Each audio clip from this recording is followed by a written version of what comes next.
তো এই 6 নম্বর শ্লোকে উপদেশামৃত রূপ গোস্বামী এখন একজন ভক্তকে কি দৃষ্টিতে আমাদের দেখা উচিত, একজন ভক্তকে আমাদের কি দৃষ্টিতে দেখা উচিত, অথবা ভক্তকে কখনো প্রাকৃত দৃষ্টিতে দর্শন করা উচিত নয়, এই বিষয়ে এখন এই 6 নম্বর শ্লোকে রূপ গোস্বামী উপদেশ দিচ্ছেন। চতুর্থ শ্লোকে তিনি বর্ণনা করেছেন ভক্ত সঙ্গে প্রীতি বিনিময়ের 6টা লক্ষণ। পঞ্চম শ্লোকে বর্ণনা করেছেন যে এই যে ভক্ত সঙ্গ করব আমরা, ভক্তদের প্রতি আমাদের মনোভাব কেমন থাকা উচিত। তো সেখানে 3 শ্রেণীর ভক্তের কথা বলছেন যে ভক্তদের স্তর অনুযায়ী তাদের সঙ্গ আমাদের করা উচিত। আর এখন এই 6 নম্বর শ্লোকে এসে তিনি বলছেন আমরা আমরা যে ভক্ত যে স্তরেই থাকুক না কেন, কখনো ভক্তদেরকে প্রাকৃত দৃষ্টিতে দেখা উচিত নয়। তো সেই প্রাকৃত দৃষ্টিতে দেখা উচিত না আসলে কি বোঝানো হচ্ছে আমরা এই শ্লোকে জানতে পারবো। তাহলে ভক্তদেরকে প্রাকৃত দৃষ্টিতে দেখবো না, তাহলে কিভাবে দেখবো, কোন দৃষ্টিতে দেখা উচিত, সেটা এই শ্লোকে তিনি বলেছেন। ভক্ত সঙ্গ সম্বন্ধে 4, 5, 6 তিনটা শ্লোক রূপ গোস্বামী বর্ণনা করলেন। আমার কথা শোনা যায় না?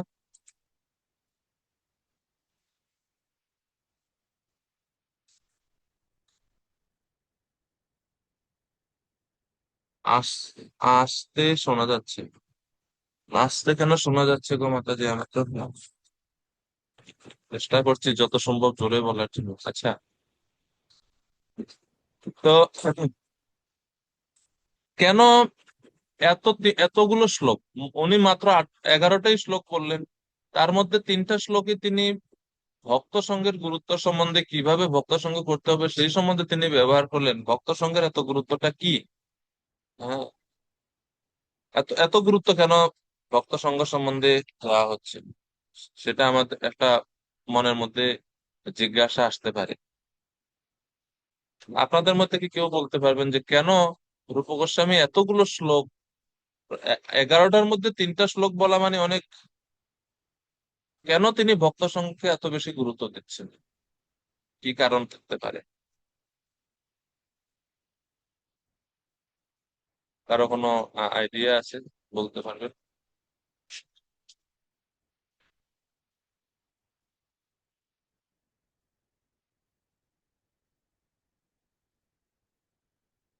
অনিশা দেবী মাতাজি, মাইক আনমিউট করে বলুন। হরে কৃষ্ণ প্রভু, প্রণাম নেবেন। তো প্রণাম। ভক্ত সঙ্গে থাকলে মায়ার দ্বারা আমরা প্রভাবিত হব না, তাই ভক্ত সঙ্গের গুরুত্ব এত বেশি। আচ্ছা, বন্দিতা রোহিণী মাতাজি, কালকে মাইক অন করতে পারছেন না, মানে আজকে যদি, হ্যাঁ হরে বলুন, কৃষ্ণ হয়ে গেছে। প্রভু। আমরা ভক্তের সঙ্গে থাকলে তো মানে জড় জগতে থাকলে কলুষতা জড় এ হয়ে থাকবো, ভক্তের সঙ্গে থাকলে কলুষতা মুক্ত হবে। এবং ভগবানের হচ্ছে ভক্ত প্রাণ। ভগবানকে ভগবান ভক্তকে সর্বোচ্চ চোখে দেখেন। আচ্ছা, এই কারণে ভক্ত সঙ্গের কথা এত গুরুত্ব দেওয়া হচ্ছে নাকি? হরে কৃষ্ণ প্রভু। বলছি আমি একটা যে কথা জিজ্ঞাসা করছি, বলছি যে এই খোলা বইয়ের যে এগুলো, ওই পরীক্ষাগুলো ওগুলো হোয়াটসঅ্যাপে ওই সম্বন্ধে পরে আলোচনা হবে। ব্রজেশ্বর প্রভু, কৃষ্ণপ্রভু, হরে কৃষ্ণ। বক্তা সঙ্গে হচ্ছে সবচেয়ে গুরুত্বপূর্ণ। আর এই আমাদের ভক্তি জীবনে সবচেয়ে বেশি নিরাপদ থাকে যখন আমরা শুদ্ধ ভক্তের সঙ্গ করি। হ্যাঁ, ভক্ত সঙ্গে মানে তো বিপদ হওয়ারও আহ, সম্ভাবনা আছে না? আম, অপরাধ শুদ্ধ হলে তো ভক্তের বিপদও সঙ্গ হওয়ার হলে প্রভু সম্ভাবনা আছে। এখানে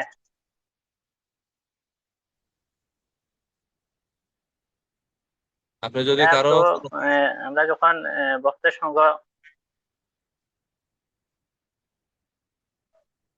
বলুন বলুন, তো সাউন্ড আসতেছে না বলেন, শুনতে পাচ্ছি প্রভু। প্রভু। ওই যে আমার এখানে নেটে মনে হয় প্রবলেম করতেছে, আমি আপনাকে দেখতে পাচ্ছি না, প্লাস কথাগুলো শুনতে পাচ্ছি না। মঙ্গলময় গোবিন্দ প্রভু। মঙ্গলময় গোবিন্দ প্রভু, মাইক অন করুন কৃপা করে। হ্যাঁ, হরে কৃষ্ণ প্রভু, ধন্যবাদ, প্রণাম প্রভু। প্রণাম প্রভু। প্রভু, আমাদের ভক্ত সঙ্গ ছাড়া কোনো উপায় নেই। ভক্ত সঙ্গ ছাড়া আমরা শুদ্ধ হতে পারবো না। কেননা আমরা ভক্ত সঙ্গে গেলেই আমরা মানে ভক্তি সম্বন্ধে জানবো।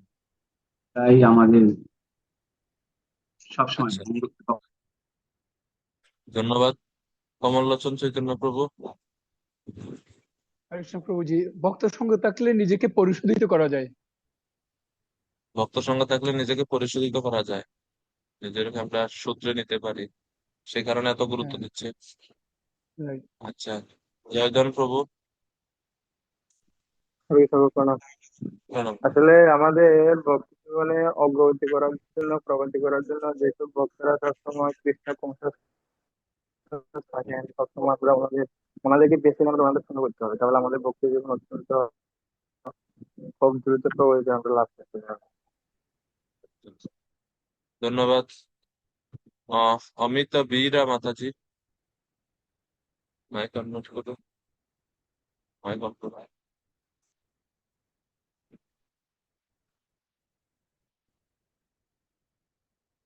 হয়নি তো? হ্যাঁ, এখন ঠিক আছে, বলুন। হরে কৃষ্ণ প্রভু। ভক্তের সঙ্গে থাকলে ভগবানের সম্বন্ধে সবকিছু জানতে পারবো। আচ্ছা, ঠিক আছে। ভগবান গৌরচন্দ্র প্রভু। হরে কৃষ্ণ, দণ্ডবত প্রণাম প্রভু। প্রভু প্রণাম। প্রণাম। আমি বলছি, আপনি তো প্রতিদিন বলেন যে ভক্ত সঙ্গ, ভক্তি উপার্জনের একমাত্র জায়গা ভক্ত সঙ্গ। অতএব ভক্ত সঙ্গ না গেলে ভক্তি সম্পর্কে জানা যাবে না, ভক্তি উপজয় করা যাবে না। এবং ভক্ত সঙ্গের মাধ্যমে গেলে ভক্তি স্থিতি যেভাবে হবে, কি করা যাবে, সমস্ত ভক্ত সঙ্গের মাধ্যমেই হয়, এটা আমার ধারণা। ভক্ত সঙ্গে না গেলে পরে ভক্তিতে মানে ভক্তি আসবে না। এই জন্য বিশেষ করে রূপ গোস্বামী পাদ এই জন্য ভক্ত সঙ্গের মহিমাটা বেশি কীর্তন করে গিয়েছেন, এটা আমার ধারণা। ধন্যবাদ, আচ্ছা, প্রণাম প্রভু। ধন্যবাদ। ধন্যবাদ আপনাকে। তারপরে এখন প্রভু মাতাজি আছেন, নাম তো নাই। 620, 11, 12 নাম লেখেন না কেন? আপনাদের নাম কোথায়? এই আমাদেরকে বলছি, হরে বলো। কৃষ্ণ হ্যাঁ, প্রভু, ধন্যবাদ, আপনাদেরকেই প্রণাম। বলছে তো। আমার নাম লিখতে বললেন তো, বারণ করলেন তো যে লিখে দেয়া। হ্যাঁ, হ্যাঁ, বললেন তো নাম লিখতে হবে না। কে বলছেন নাম লিখতে হবে? কবে বললেন? প্রত্যেকদিন তো বলছেন, ক্লাস কালকেই তো বলেছেন। আমি বলছি নাম লিখতে হবে না, চ্যাট বক্সে নাম লিখে লিখে পাঠাতে হবে না, সেটা বলছি। আপনাদের আইডিতে নাম লিখতে না করলো কি? মানে বুঝতে পারছি ভাই। জুমে যে আপনারা যে চ্যাট বক্সে নাম লিখে রোল নাম্বার লিখে পাঠান, ওটা না করা হয়েছে। হোয়াটসঅ্যাপ গ্রুপে নাম লেখানোর জন্য না করা হয়েছে। না, আপনার আইডিতে তো আপনি আপনার নাম লিখে রাখবেন, নইলে আপনাকে আমরা আচ্ছা, কিভাবে ডাকবো? ঠিক আছে। আমি সেটাই বলছি। তাহলে আধ্যাত্মিক শক্তি ওকে, বলুন এখন কেন রূপ গোস্বামী বললেন ভক্ত সঙ্গের এত মাহাত্ম্য? প্রভু প্রণাম। আধ্যাত্মিক শক্তির আদান প্রদান করে এবং প্রলোভন থেকে রক্ষা করে, আচ্ছা, ভক্তির বিকাশ ও চর্চা করে। এই কারণে ভক্ত সঙ্গের এত গুরুত্ব। মোটামুটি আমরা অনেক ভক্তদের কাছ থেকে শুনলাম, আপনারা আপনাদের উপলব্ধি ব্যক্ত করলেন। ধন্যবাদ আপনাদের সবাইকে। আপনাদের যে যে কারণগুলো আপনারা সবাই বললেন, সবগুলো কারণেই খুব সুন্দর এবং প্রাসঙ্গিক। এর সঙ্গে আমি আরো জাস্ট একটু যুক্ত করি যে ভক্তিটা শুরু হয় কিসের দ্বারাতে? প্রশ্ন। তো ভক্তি শুরু হয়, ভক্তির প্রগতির বা শুরুর প্রথম স্তরটাকে আমরা বলি শ্রদ্ধা। হ্যাঁ, আমরা বলি শ্রদ্ধা। সুধর্ম নিতাই প্রভু, মাইক আনমিউট করতে পারেন? সুধর্ম নিতাই প্রভু। ও, হরে কৃষ্ণ। হ্যাঁ, আমার কথা শুনতে একটা পাচ্ছেন? বাক্য। হ্যাঁ, শুনতে পাচ্ছি বাবু, হরে কৃষ্ণ। হ্যাঁ, ধন্যবাদ, প্রণাম আমরা নেবেন বাবু। আমরা বলি না যে ভক্তি শুরু হয়, ভক্তির প্রথম স্তরটার নাম কি? শ্রদ্ধা, তাই না প্রভু? শ্রদ্ধা, শ্রদ্ধা। শ্রদ্ধা। শ্রদ্ধা মানে কি আসলে প্রভু? শ্রদ্ধা মানে কারোর প্রতি মানে যে ভক্তি বিশ্বাসটা রেখে শ্রদ্ধা মানে তাকে প্রণাম করা। আর আমরা একটা কিভাবে বাক্য আছে বুঝবো যে বা আমরা আমরা বলছে কখন কখন কাউকে শ্রদ্ধা বলতে পারি যে উনি শ্রদ্ধা স্তরে আছে, এটা কখন বলা যেতে পারে? কি লক্ষণ দেখলে তিনি এটা যদি বলা যেতে ভক্তির পারে? অঙ্গে, হরে কৃষ্ণ প্রভু, তিনি যদি ভক্তির অঙ্গে সর্বোচ্চ হয়ে থাকে তখন তিনি শ্রদ্ধেয় ব্যক্তি হয়ে থাকে। কি কি? তিনি যদি যিনি যিনি ভক্তির অঙ্গে সর্বোচ্চ স্তরে থাকে তিনি হ্যাঁ, শ্রদ্ধা ব্যক্তি হয়ে থাকেন। না, সর্বোচ্চ স্তরে কিভাবে যাবেন? তিনি তো ভক্তি শুরুই করেন নাই এখনো, সর্বোচ্চ স্তরে কিভাবে যাবেন? শ্রদ্ধা তো মানে একবারে প্রথম স্তরে, তিনি এখনো শুরু করেন না, তিনি প্রথম পর্যায়ে আছেন। তো আমরা কিভাবে বুঝতে পারি যে কেউ একজন তিনি শ্রদ্ধা স্তরে আছেন? সেটা উনি তো এখনো ভক্তি শুরুই করে না, তো উন্নত স্তরে কিভাবে যাবে? জয়ধন প্রভু। প্রভু কোন ব্যক্তি যখন মানে কোনো সাধুদের মুখে কোনো কথা শুনে তখন সে কথাকে অত্যন্ত বিনয়ের সাথে শুনে মন দিয়ে শুনে গ্রহণ করে সেটা এবং সেটা পালন করার জন্য তার অত্যন্ত দৃঢ়তা যে প্রভু আমি এটা কিভাবে পালন করতে পারি, কিভাবে আমি কি করতে পারি। তাদের এই যে বিনয় ভাব, দৃঢ়তা শোনার প্রতি, সেটা পালন করার প্রতি, এটা হচ্ছে প্রভু শ্রদ্ধা।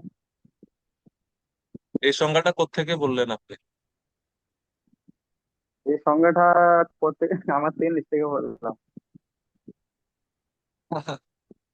সুন্দর হয়েছে। তো রূপ গোস্বামী, আমাদের আচার্যরা সব সংজ্ঞা দিচ্ছেন, সেই কারণে আর আমাদের নিজেদের কোনো সংজ্ঞা তার বানানোর দরকার হয় না। শ্রদ্ধা, যখন আমরা বলি শ্রদ্ধা মানে শাস্ত্রের প্রতি শ্রদ্ধা। প্রথম আমরা কিভাবে বলবো যে ওনার শ্রদ্ধা আছে? শাস্ত্রের প্রতি যদি ওনার শ্রদ্ধা থাকে। দুই হচ্ছে সাধুদের কথার প্রতি যদি ওনার শ্রদ্ধা থাকে। তিন নাম্বার হচ্ছে আচ্ছা, কৃষ্ণের প্রতি যদি ওনার শ্রদ্ধা থাকে, বা ভক্তির অঙ্গের প্রতি যদি ওনার শ্রদ্ধা থাকে। এই তিনটা লক্ষণ যদি থাকে তখন আমরা বুঝতে পারি বা বলতে পারি যে ইনি শ্রদ্ধাবান। শ্রদ্ধাবান মানে হ্যাঁ ওনার মানে শ্রদ্ধা আছে। খালি শুনলেই শ্রদ্ধা না, এর সঙ্গে সঙ্গে আরো জিনিসও আছে। তো শ্রবণটাও অবশ্যই এর মধ্যে আছে। এক হচ্ছে শাস্ত্রের প্রতি বিশ্বাস, সাধুর কথার প্রতি বিশ্বাস, ভক্তি যোগের প্রতি বা ভক্তির অঙ্গের প্রতি এবং কৃষ্ণের প্রতি বিশ্বাস। এই এই হচ্ছে শ্রদ্ধা।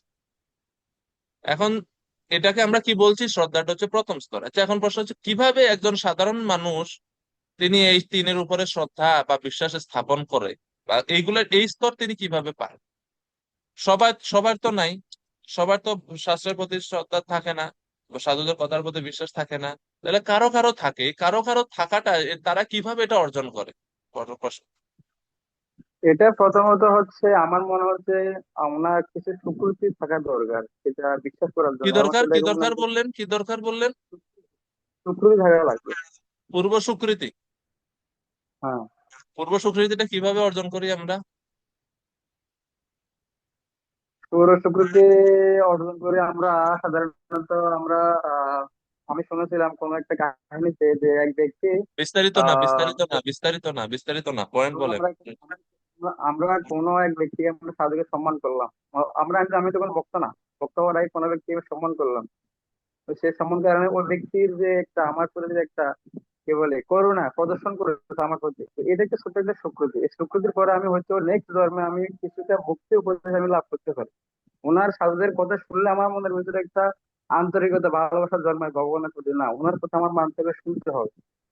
তো এর মানে আপনি বলতে চাচ্ছেন যে পূর্ব জীবনে হয়তো কোনো ভক্তের প্রতি, কোনো ব্যক্তি না, কোনো ভক্তের কে আমি শ্রদ্ধা করেছি বা সম্মান করেছি বা কোনো সেবা করেছি বলে উনি হয়তো সন্তুষ্ট হয়েছেন, এবং আমার অজ্ঞাত ভাবে কি হয়েছে, সুকৃতি জন্মেছে, হ্যাঁ, আমার সুকৃতি জন্ম হয়েছে। খুব সুন্দর। আচ্ছা প্রভু, যদি একজন সাধু অনুমতি না দেয় বা সুযোগ না দেয়, তাহলে একজন জীব কি পারে একজন সাধুর সেবা করতে? অবশ্যই না। প্রথম আমাদের ভক্তি করার জন্য অবশ্যই সাধুদের কৃপা লাগবে, সেখানে সাধুদের কৃপা ছাড়া তো আমরা অবশ্যই আমরা সেখানে ভক্তি করতে পারবোই না। আচ্ছা, আমার মধ্যে তাহলে তাহলে আমরা এটা বলতে পারি যে পূর্ব জীবনে ওই সাধু কৃপা করছেন বলেই আমি ওনার কিঞ্চিত সেবা করার সুযোগ পাইছি, বলতে পারি কিনা? হ্যাঁ, সেটা বলতে পারি। বলা যায়। তাইলে আমার এখন যে শ্রদ্ধা আছে সেটা যদি পূর্ব জীবনের স্বীকৃতির কারণে হয়, আর পূর্ব জীবনে সেই স্বীকৃতিটা আমি লাভ করছি কার কৃপাতে? পূর্বজন্মের সাধুর স্বীকৃতি বলতে প্রভু ওই যে আপনি বললেন না যে পূর্বে হয়তো স্বীকৃতি ছিল, সেই স্বীকৃতিটা আমরা কিভাবে লাভ করেছি? সাধুদের কৃপাতেই তো, নাকি? সত্যি বলতে আমি পূর্বজন্মে সাধুকে আমি কিছুটা সম্মান করেছি, কিছুটা সাহায্য করেছি, যার ফলে সাধু আমার প্রতি একটু শ্রদ্ধাবান হয়েছে, আমাকে কিছু করুণা করেছে, তার অন্তর থেকে আমার প্রতি কিছুটা প্রেম উদয় হয়েছে, যার পরে আমি প্রেমের পরিবর্তে আমি নেক্সট জন্মে আমি কিছু স্বীকৃতি অর্জন করেছি ভগবানের প্রতি, মানে স্বীকৃতি অর্জন করেছি, যার জন্য আমার ভগবানের কথা এত ভালো লাগে, শুনতে ভালো কত লাগে, ওই এত আমার শ্রদ্ধা হয় আবার আমার। প্রশ্ন আপনার কাছে সেটাই যে পূর্ব জীবনে যে আপনি যে সাধুকে যে সেবাটা করলেন, সম্মানটা যে করলেন, এটা কিভাবে করলেন? আপনার কিভাবে ওই সম্মানটা আপনার মধ্যে কিভাবে আসলো সাধুর প্রতি? হয়তো আমার এমনি এমনি চলে এসেছে, না হয় না তো, আমার এমনি এটা এমনি একটা জগতে এটা কিচ্ছু হয় না। এমনি এমনি জগতে কিচ্ছু হয় না। এমনি এমনি হয়ে গেছে আপনার, আর অন্যের হলো না কেন? ক্ষমা করেন প্রভু, আর আমি বুঝতে পারছি না। এমনি এমনি আপনার হয়ে গেছে, অন্য সবার তো হচ্ছে না। সবার তো সাধুদের প্রতি এমনি এমনি আসতেছে না, আপনার কিভাবে এমনি এমনি আসে? এটা তো লজিক্যাল, আমরা গ্রহণ করতে পারি না। তো আচার্যরা শ্রীমদ্ ভাগবতমে প্রথম স্কন্ধে বিশ্বনাথ চক্রবর্তী ঠাকুর যখন ভাষ্য লিখছেন, তিনি বলছেন যে আমরা যদিও বলি শ্রদ্ধা হচ্ছে প্রথম স্তর, শ্রদ্ধা সাধু সঙ্গ ভজনক্রিয়া এইভাবে এইভাবে প্রেম পর্যন্ত যায়, কিন্তু তিনি শ্রদ্ধার আগে দুইটা স্তর যুক্ত করলেন। একটা হচ্ছে শতাম কৃপা, দুই হচ্ছে মহৎসেব। প্রথম হচ্ছে কোন সাধু আমাকে অবশ্যই কৃপা করছেন। সাধু যদি কৃপা না করতেন, তিনি কি কেন আমাদের এই জড় জগতে মানুষদের দর্শন দিবেন? সাধু তো চাইলে নিজের কুটিরের মধ্যে বসে থাকতে পারেন। উনি যে প্রচারে বের হচ্ছেন, ওনার এই প্রচারে বের হওয়াটাই হচ্ছে ওনার, উনি যে কোনো একজন ব্যক্তির কাছ থেকে সেবা নিচ্ছেন, এটা হচ্ছে সাধুর কৃপা। বুঝতে পারছেন? উনি যে দর্শন দান করছেন, কথা বলছেন, এটা হচ্ছে সাধুর কৃপা। তো প্রথম আমাদের যে শ্রদ্ধা, যেটাকে আমরা বলি শ্রদ্ধার আগেও দুইটা স্তর আছে বলে বিশ্বনাথ চক্রবর্তী ঠাকুর যুক্ত করছেন। প্রথমটা হচ্ছে শতাম কৃপা বা ভক্তের কৃপা। ভক্তের কৃপা পেয়েছি বলে আমরা দ্বিতীয় স্তর মহৎ সেবা, কোন ভক্তের সেবা করতে সক্ষম হয়েছি। আর কোন ভক্তের সেবা করতে সক্ষম হয়েছি বলে আমার ক্ষুদ্র স্বীকৃতি জমা হয়েছে। এটা এটা একমাত্র স্বীকৃতি না, এরকম অনেক জীবনের স্বীকৃতি জমা হতে হতে হতে হতে যখন একটা নির্দিষ্ট পরিমাণে স্বীকৃতিটা জমা হয়, তখন আমরা এই মনুষ্য জীবন পাওয়ার পরে সেই স্বীকৃতি বলে আমরা ভক্তি পন্থাকে গ্রহণ করতে পারি। তো এটা এটা এটা একটা স্বীকৃতির বলে, এটা এই ভক্তি জগতে বা ভক্তি পন্থা আমরা প্রবেশের এই যে সুযোগ, যেটা এই জীবন আমরা পেয়েছি, সেটা একটা স্বীকৃতির বলে হয় না, এটা অনেক জীবনের মানে পুঞ্জীভূত স্বীকৃতির ফল। তাহলে আমি যে এই জীবনে শ্রদ্ধা লাভ করেছি সাধুর প্রতি, শাস্ত্রের প্রতি, ভগবানের প্রতি বা ভক্তি অঙ্গের প্রতি, এই শ্রদ্ধাটার পিছনে আদি কারণ তাহলে কি হলো? কি হলো? জয়দান প্রভু বলুন। প্রভু, আমি যে এখন শ্রদ্ধা লাভ করেছি, তার আদি কারণটা কি হলো তাহলে? ওই যে যে দুটো কারণ বললেন সেটা মহৎ সেবা, আর একটা হচ্ছে কি বললেন সেটা, বুঝতে পারেন না কি যে বললাম? সাধু আমাকে সাধু আমাকে কৃপা করে আমি যে দর্শন দান করেছে। ধীর ইন্দুলেখা মাতাজি, আমরা যে এখন যে এই জীবনে যে ভক্তি শ্রদ্ধা শ্রদ্ধা অর্জন করছি, তার পিছনে আদি কারণটা কি বলুন মাতাজি। আপনি যে এইমাত্র দুইটা কারণ বলছেন, সে- আমি এইমাত্র দুইটা কারণ বলছি, এটা বলছেন, কিন্তু কি কারণটা বলছি সেটা বলছেন না কেন? এটা উত্তর হতে পারে না। অনিমেষ প্রভু, আমি কি হরে কারণ কৃষ্ণ বলছি সেটা প্রভু, বলো। বৈষ্ণব কৃপা বা সাধু কৃপা, আর আর একটা হচ্ছে না পূর্বজন সাধু কৃপা, আর একটা হচ্ছে মহৎ সেবা। মহৎ সেবা। মহৎ সেবা। একজাক্ট যদি বলতে চান বিশ্বনাথ চক্রবর্তী ঠাকুরের ভাষায়, শতাম কৃপা আর দুই হচ্ছে মহৎ সেবা। তো ক্লাসে তো এগুলা যেগুলা শব্দ আমরা অপরিচিত নতুন, এগুলা তো লেখা দরকার। আপনি যে দুইটা কারণ বলছেন, ওই দুইটা কারণ, এটা উত্তর হতে হলো না। আমি দুইটা কারণ আমি তো জানি, তো এটা আবার আপনাদের জিজ্ঞেস করার মানে কি? তো প্রথম হচ্ছে শতাম কৃপা, দ্বিতীয় হচ্ছে মহৎ সেবা। যেহেতু আমাদের ভক্তির সূত্রই হচ্ছে শতাম কৃপা থেকে, সাধু কৃপা থেকে, এবং ভক্তির সর্বোচ্চ স্তরে আমরা পৌঁছাতে পারি এই সাধু সঙ্গ এবং সাধুদের কৃপার মাধ্যমে। আর এই কারণে আমাদের খুব সাবধান হতে হবে যখন আমরা ভক্তদের সঙ্গে আসি, সাধুদের সঙ্গ যখন আমরা করি। আর ভক্ত সঙ্গে এসে, সাধুদের সঙ্গে এসে আমরা যেন সাধুদের কৃপাই লাভ করতে পারি, সাধুদের চরণে যেন অপরাধ কোনো সময় না হয়, সেই জন্য রূপ গোস্বামী 3টা শ্লোক এখানে প্রথমে তিনি ডেডিকেশন করছেন শুধুমাত্র ভক্ত সঙ্গে কিভাবে আমরা থাকবো সেই বিষয়ে জানার জন্য, বা সেই বিষয়ে বোঝানোর জন্য। তো প্রথমে 4 এবং 5-এ তিনি বলছেন কিভাবে সাধুদের প্রতি আমরা সম্মান করব বা কি মনোভাব আমরা রাখবো, আর কি বিষয়ে সতর্ক থাকতে হবে সাধুর সঙ্গে, তা আজকের এই 6 নম্বর শ্লোকে তিনি এখন বর্ণনা, যে কোন দৃষ্টিভঙ্গিতে আমাদের কখনো সাধুদের দেখা উচিত না। যে কেননা এটা হচ্ছে আমাদের শুরু, ভক্তির শুরু এখানে। কৃষ্ণকে প্রাপ্ত হওয়ার প্রথম কাজ হচ্ছে সাধুদের কৃপা লাভ করা, সাধু কৃপা ছাড়া এটা সম্ভব না। তো সেই কারণে এই শ্লোক নাম্বার 6-এ রূপ গোস্বামী তিনি আমাদেরকে প্রাকৃত দৃষ্টিতে ভক্তদের দর্শন না করার জন্য উপদেশ দিচ্ছেন। ঠিক আছে, দৃष्ट्वै स्वभावजनितैव पुषश्च दोषैर् न प्राकृतत्वमिह भक्तजनस्य पश्येत् गङ्गां भसां न खलु बुद्बुदफेन पङ्कैः ब्रह्मद्रवत्वमपगच्छति नीरधर्मैः। তো এই 6 নম্বর শ্লোকেতে রূপ গোস্বামী বলছেন, দৃষ্টই, সাধারণ দৃষ্টিতে কখনো আমাদের ভক্তদের দেখা উচিত নয়। দৃষ্টই স্বভাবজনিতই, স্বভাবজনিত। 2 হচ্ছে বপুষশ্চ, শারীরিক এবং স্বভাবজনিত দোষ দেখে ন প্রাকৃতত্বম ইহ ভক্ত জনস্য পশ্যত, কখনো ভক্তকে প্রাকৃত বলে মনে করা উচিত নয়।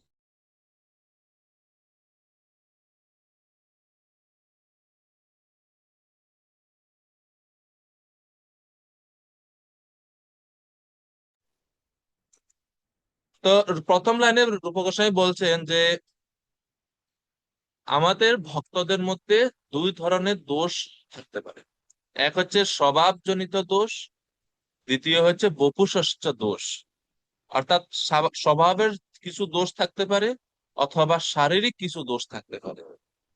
তো রূপ গোস্বামী বলছেন যে ভক্তদের মধ্যে, কোন শুদ্ধ ভক্তের মধ্যে যদি স্বভাবজনিত কোনো দোষ থাকে অথবা শারীরিক যদি কোনো ত্রুটি থাকে ভক্তের শরীরে, এগুলো দেখে কখনো আমাদের মনে করা উচিত নয় এই ভক্তরা তো একজন সাধারণ ভক্ত, এক জড়জাগতিক মানুষের মতোই।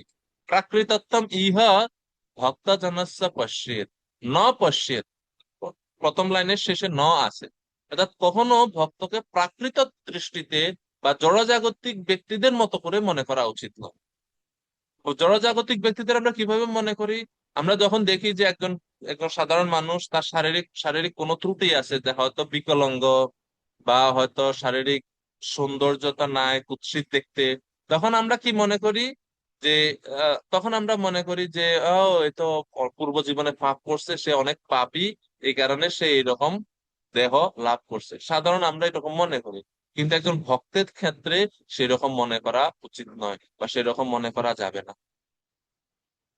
এটাই হচ্ছে প্রথম 2 লাইনের কথা, দৃষ্টই স্বভাবজনিতই বপুষশ্চ দোষৈর ন প্রাকৃতত্বমিহা ভক্ত জনস্য পশ্যেৎ। হ্যাঁ, তারপরে পরের 2 লাইনে বলা হচ্ছে, তোর প্রথম 2 লাইনে তো উপদেশটা দিলেন যে ভক্তদের কখনো প্রাকৃত দৃষ্টিতে দেখবো না। পরের 2 লাইনে তিনি উপমা ব্যবহার করছেন, যেরকম গঙ্গাম বাসাম, বা গঙ্গার যে জল, সেই জলের মধ্যে যদি বুদ্বুদ ফেন পঙ্কই, এই জলের মধ্যে যদি কোনো অশুদ্ধতা থাকে বা কোনো অপবিত্র জিনিস, অপবিত্র কোনো দ্রব্য যদি সেই গঙ্গা জলের মধ্যে থাকে, তাহলে সেই জলকে কি আমরা মনে করব যে গঙ্গা অপবিত্র হয়ে গেছে? না, আমরা তো মনে করি না। আপনারা অবশ্য সবাই গঙ্গা স্নান করছেন, যমুনাতে স্নান করছেন। তো স্নান করতে গেলে বিশেষ করে দেখা যায় যে অনেক অনেক আহ অপবিত্র জিনিসও জলের মধ্যে ভেসে ভেসে যাচ্ছে। অনেক ইন্ডাস্ট্রিয়াল ময়লা তো মানুষ নদীতে ফেলেই, সেটা তো আছেই।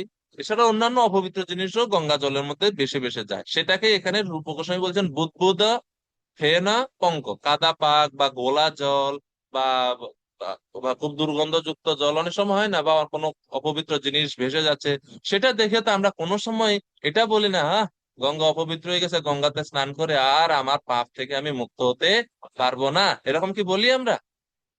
না, কখনো বলি না। তো বলছে যে ব্রহ্মদ্রবত্তম, আমরা কি মনে করি? আমরা মনে করি এই যে গঙ্গা, এই গঙ্গা হচ্ছে ব্রহ্মদ্রব। ব্রহ্মদ্রব মানে ভগবানের শরীর থেকে উদ্ভূত এই গঙ্গা, ভগবানের চরণ থেকে নিঃসৃত এই গঙ্গা। সেই কারণে এই গঙ্গা কোনো সময় অপবিত্র হয় না।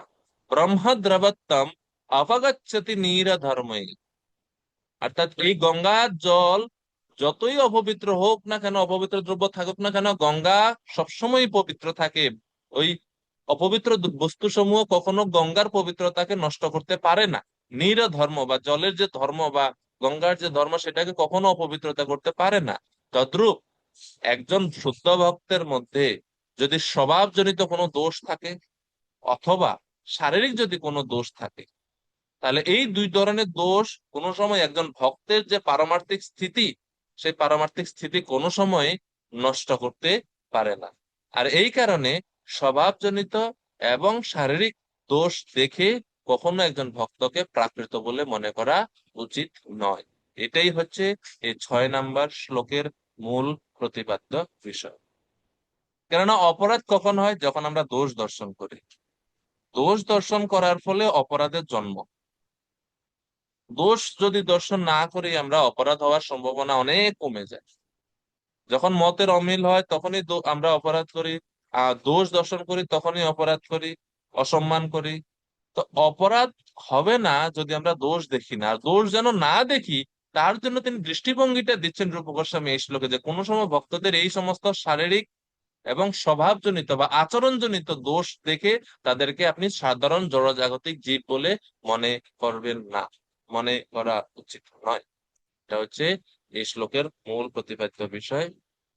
হ্যাঁ, আহ বিপিন বিনোদ প্রভু, কৃপা করে অনুবাদটা আপনি পড়বেন। আমরা অনুবাদ তো আমি পড়িনি, একটু প্রভুপাদের, প্রভুপাদ যে অনুবাদ দিয়েছেন সেটা একটু কৃপা করে পড়ুন। সম্ভব কি নাকি?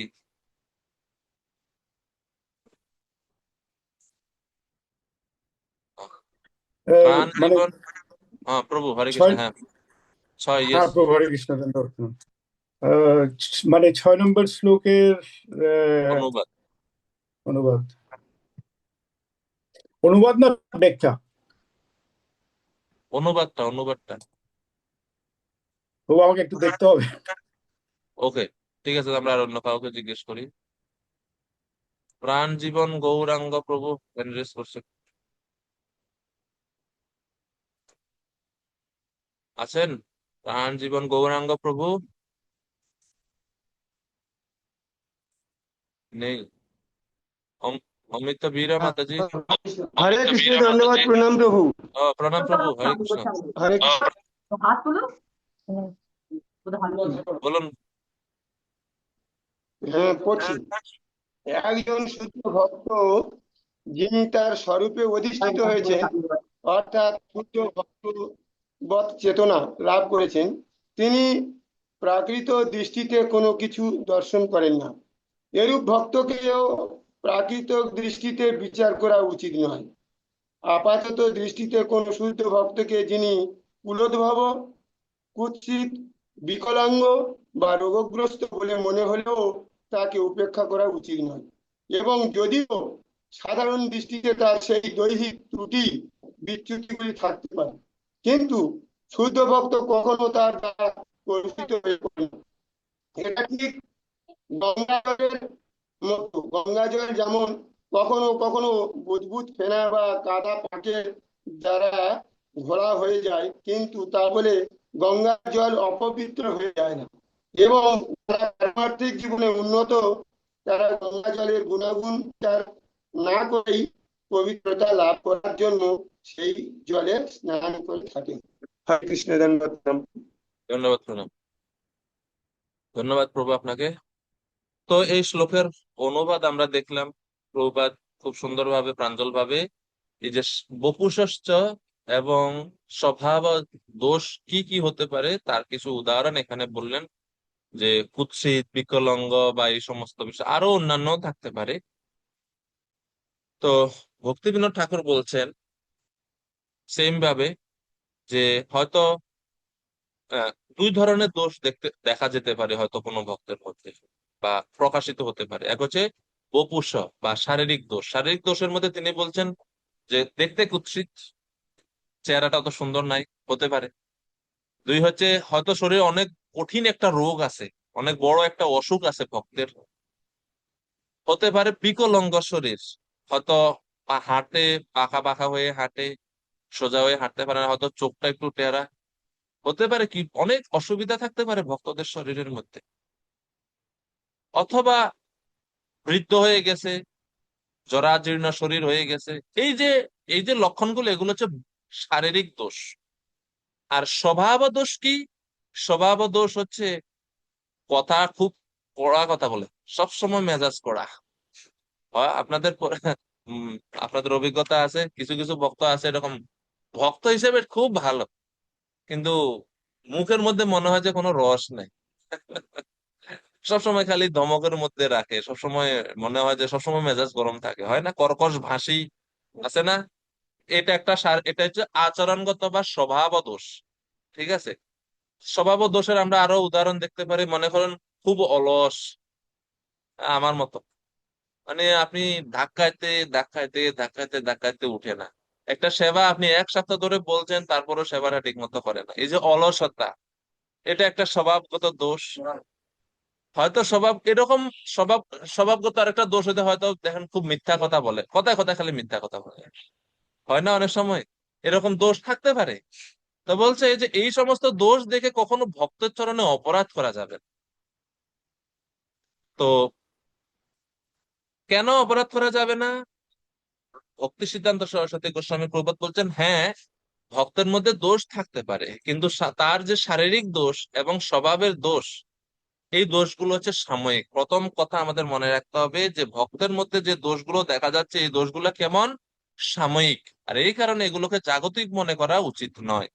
এই বিষয়ে ভগবান ভগবত গীতায় নবম অধ্যায়ে 30 এবং 31 নম্বর শ্লোকে বলছেন, অপিচেত সুদুরাচারো ভজতে মাম অনন্য ভাগ সাধুর এব সমন্তব্য সম্যক ব্যবসিত হিসহ। সুদুরাচারও যদি কেউ হয়, কিন্তু প্রথম এবং প্রধান দিক আমাদের দেখতে হবে যে তিনি কি ভগবানের অনন্য ভক্তিতে যুক্ত আছেন কিনা। ভজতে মাম অনন্য ভাব, তিনি অনন্য ভাবে যদি ভগবানের সেবায় বা ভক্তিতে যুক্ত থাকে, তাহলে এখন বর্তমানে যদি তিনি অনেক পাপ আচরণও করে থাকেন, কিন্তু যেহেতু তিনি বা পূর্বে তিনি অনেক পাপী ছিলেন, কিন্তু এখন তিনি ভক্তিতে যুক্ত হয়ে গেছেন, তাকে সাধু বলে জানতে হবে। এখনো হয়তো তিনি পূর্ণ শুদ্ধতা লাভ করেননি, কিন্তু তারপরেও তাকে সাধু বলে মনে মনে আমাদের বুঝতে হবে। 31 নম্বর শ্লোকে ভগবান বলছেন, ক্ষিপ্রম ভবতি ধর্মাত্মা শাশ্বত শান্তিম নিগচ্ছতি কৌন্তেয় প্রতিজানীহি ন মে ভক্তঃ প্রণশ্যতি। ক্ষিপ্রম ভবতি ধর্মাত্মা, এই যে ব্যক্তি, যে এখন হয়তো তার মধ্যে কিছু দোষ, কিছু পাপ লক্ষণ আছে, কিন্তু অতি শীঘ্রই সে কিসে পরিণত হবে, ধর্মাত্মাতে পরিণত হবে। সেই কারণে তার চরণে অপরাধ করা বা তাকে প্রাকৃত বলে দর্শন করা যাবে না। এবং এটা হচ্ছে প্রথম জিনিস, যে প্রথম আমাদের মনে রাখতে হবে যে ভক্তের মধ্যে দোষ, সেগুলো হচ্ছে সাময়িক। দ্বিতীয়, ভক্তের মধ্যে যখন আমরা কোনো ভক্তদের মধ্যে যদি আমরা কোনো দোষ দেখি, তখন আমরা কিভাবে এটা এটা আমরা মেনে নিতে বা কিভাবে এটা আমাদের বোঝা উচিত, আমরা এটা মনে করা উচিত বা এটা জানা উচিত যে স্বাভাবিকভাবে মানুষের মধ্যে, আমাদের মানুষদের মধ্যে 18টা দোষ আছে। এটা স্বভাব সিদ্ধ দোষ মানুষের মধ্যে আছে, বদ্ধ জীবদের মধ্যে আছে। মানুষ বলতে নিত্যবদ্ধ যে সমস্ত জীবেরা, তাদের মধ্যে 18টা দোষ আছে। তো আমাদের এই ভাব রাখা উচিত যে দোষ এই জড় জগতে যেহেতু আছে, দোষ তো কিছু থাকতেই পারে। সেই জন্য ভক্তের চরণে যেন আমরা কোনো অপরাধ না করে বসি।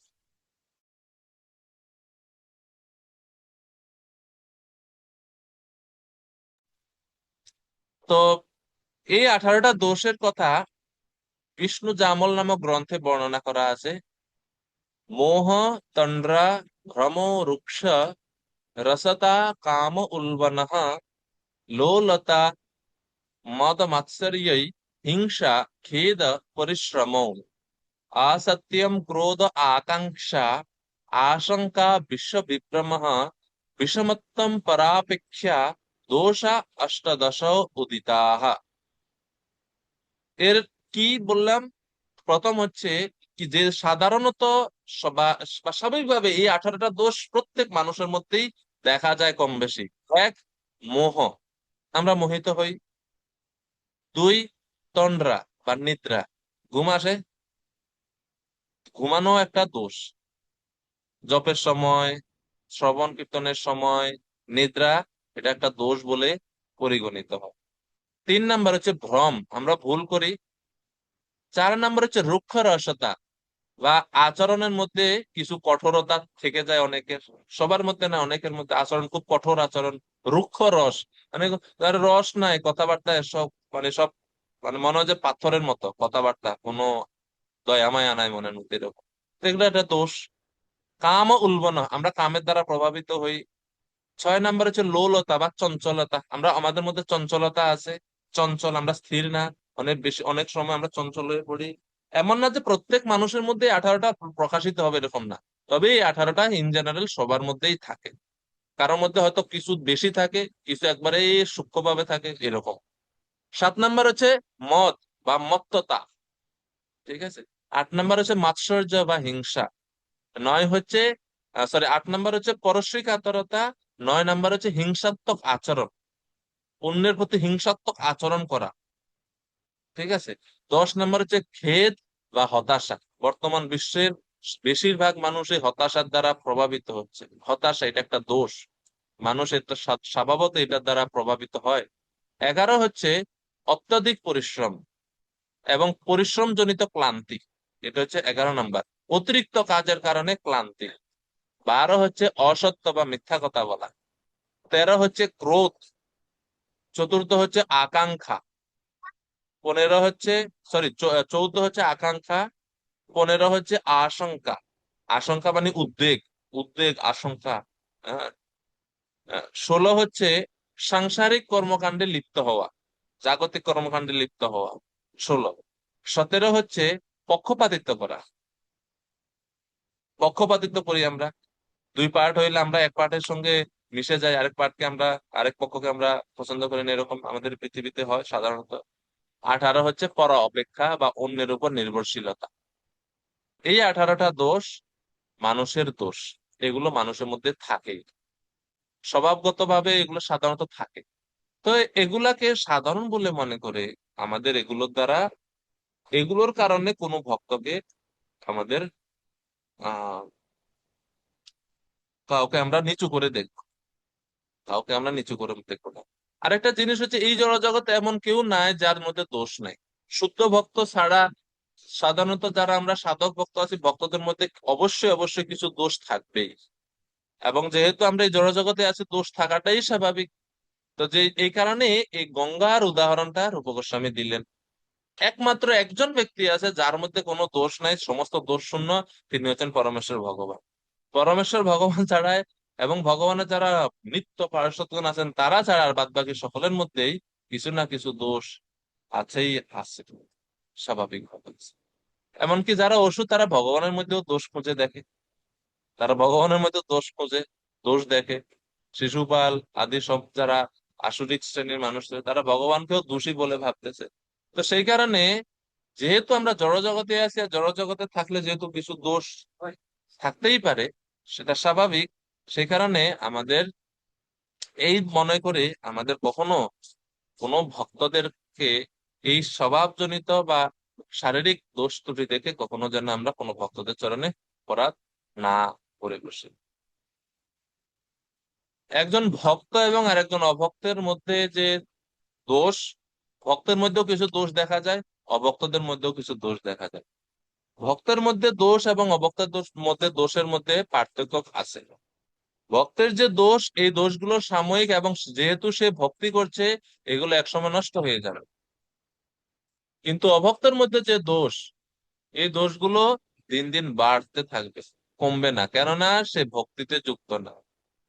আর যেহেতু ভক্ত ভক্তিতে যুক্ত, আমরা শ্লোক দেখি পদ্মপুরাণের, অপ্রারব্ধ ফলম পাপম কূটম বীজম ফলোন্মুখম ক্রমেণ এব প্রলীয়ত বিষ্ণু ভক্তি রতাত্মন।